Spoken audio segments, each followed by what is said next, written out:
Dori-darmonsiz og'riqni kamaytirish usullari. Og'riqsiz tug'ruqni qanday qilib anesteziyasiz o'tkazish mumkin? Buning bir necha usullari bor. Birinchisi, tug'ruq paytida erkin harakat qilish, yana harakatlanish va qulay holatni tanlash imkoniyati. Ikkinchisi, nafas olish. Qon bosimi va kuchlanish paytida tinch va chuqur nafas olish juda yordam beradi. Agar og'riqqa javoban nafas olishni to'xtatsangiz, hissiyotlar yanada kuchayadi. Uchinchisi, ovoz chiqarish. Agar sizga ovoz chiqarish, tolgoq paytida g'oldirash yoki xirillash istagi tugilsa, bemalol shunday qiling. Barcha shubha va noqulayliklarni chetga suring. To'rtinchisi, suvga otish.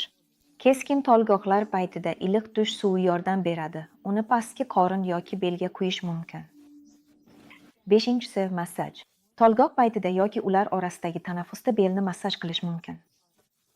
O'z his-tuyg'ularingizga tayaning, tanangiz o'zi qaysi joyini qanday massaj qilish kerakligini aytadi.